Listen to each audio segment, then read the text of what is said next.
My parents ruined my marriage with their greed and blamed me for my husband cheating on me. I grew up in a poor family. My parents were always scraping by, and it shaped everything about my childhood. They saved money on anything they could: food, clothes, even heat in the winter. We lived in a small, run-down house with peeling paint and leaky windows. I didn't have much growing up, just the basics, and even that felt like a stretch sometimes. My parents weren't lazy, they just never figured out how to make things work. Dad did odd jobs, and Mom stayed home, always complaining about how little we had. It was a constant thing, hearing them talk about money like it was the only thing that mattered. When I was in my early 20s, I met this guy. His name was Matt. He wasn't rich back then, just a regular guy working a decent job at a car dealership. I liked him because he was easy to talk to and didn't care that I came from nothing. We started dating casually, no big plans, no pressure. I wasn't thinking about marriage or anything serious. It was just nice to have someone around who wasn't obsessed with pinching pennies. We'd go out for cheap dinners or just hang out at his place, watching movies. It felt normal, which was something I wasn't used to. My parents met Matt pretty early on. I brought him over for dinner one night because they kept asking about him. They liked him right away. He was polite, shook Dad's hand, complimented Mom's cooking even though it was just boxed mac and cheese with some canned tuna mixed in. After he left, they wouldn't shut up about him. Mom said he seemed like a good catch. Dad nodded along, saying I should hold on to a guy like that. I didn't think much of it at first, they were always nosy about my life. But then it became a regular thing. Every time I saw them, they'd bring up Matt and how I needed to lock him down. It was annoying, but I brushed it off.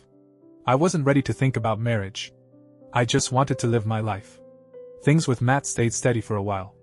We dated for about a year, and I was happy keeping it low-key.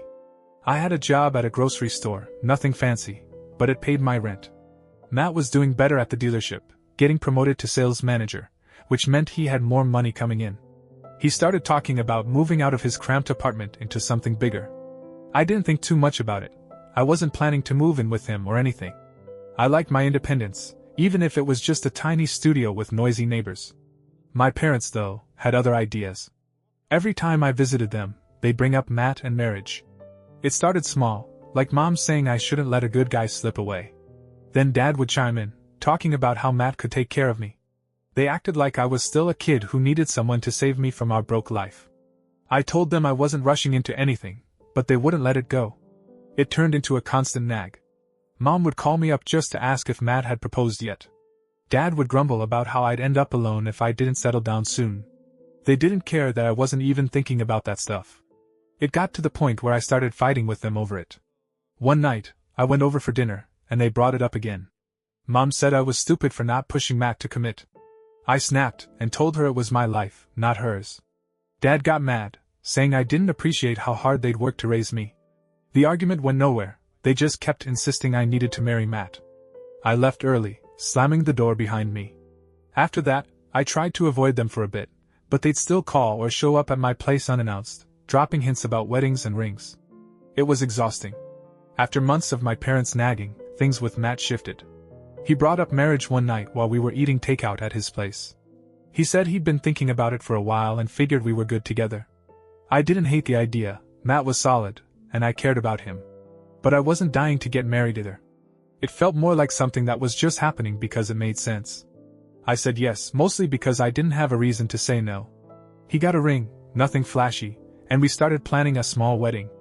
I didn't tell my parents right away, but they found out through a cousin I'd mentioned it to. When they heard, they were over the moon. Mom cried on the phone, saying she knew Matt was the one. Dad kept talking about how proud he was, like I'd won some kind of prize. They didn't ask how I felt, they just assumed I was thrilled. I let them think that because it was easier than explaining I was mostly neutral about it. The wedding came together fast. We booked a cheap venue, a community hall near my parents' place, and kept it simple. I wore a second-hand dress, and Matt rented a suit. My parents insisted on helping with the planning, which meant they invited a bunch of their friends I barely knew. The wedding day itself was a mess because of them. They got up during the reception and made speeches nobody asked for.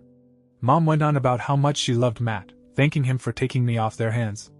Dad said he was grateful Matt was giving me a better life, like I'd been some charity case.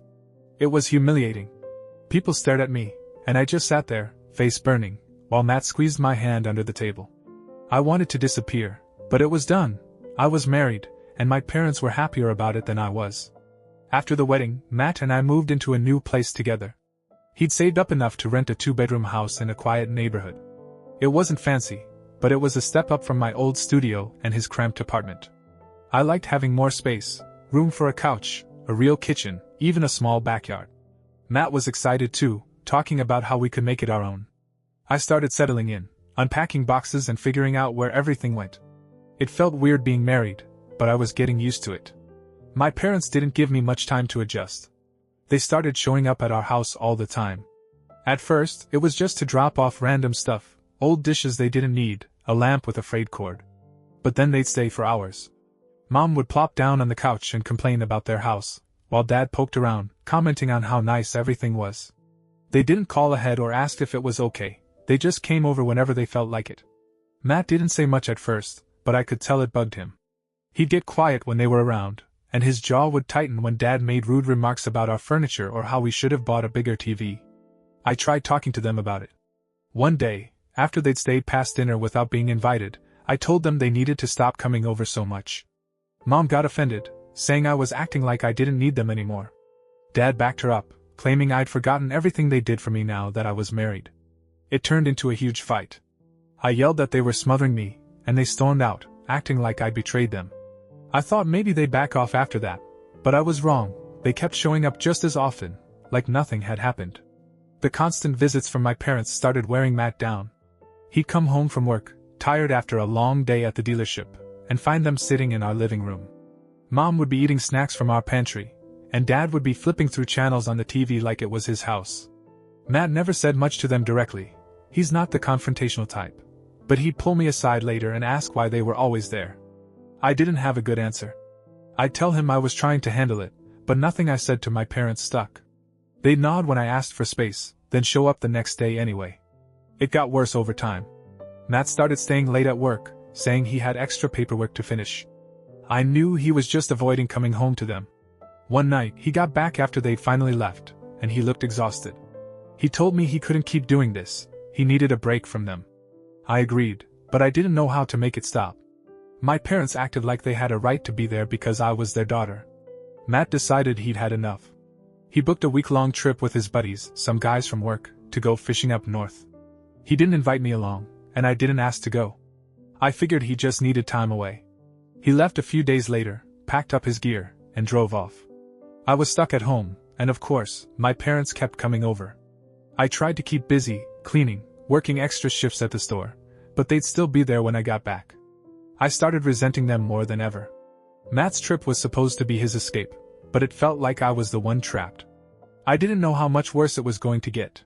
Matt being gone didn't stop my parents. They kept showing up at the house every day while he was on his trip.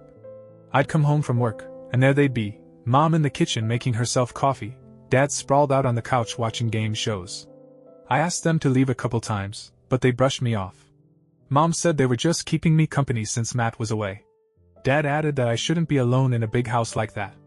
It didn't matter what I said, they stayed, acting like they owned the place. I was too tired to keep fighting them every day.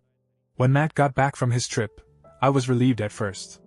I thought he'd help me deal with them. He walked in tanned and quiet, dropping his bags by the door. My parents were there, of course, and he barely said hi to them. That night, after they finally left, we got into it.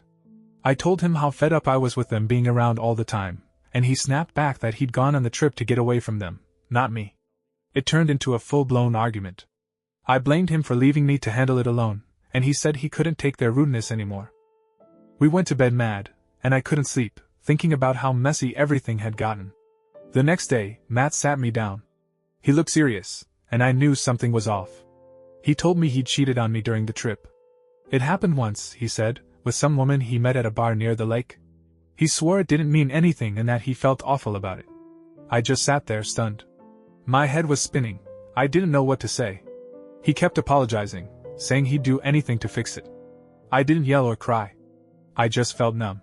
The day after Matt told me about the cheating, my parents showed up again. I hadn't said anything to them about it. I didn't want to deal with their input. But they could tell something was wrong. Matt was quieter than usual, and I wasn't talking much either. Mom started prying, asking why we were acting so weird. I tried to dodge it, saying we were just tired, but Dad jumped in, saying marriage wasn't supposed to look this miserable so soon.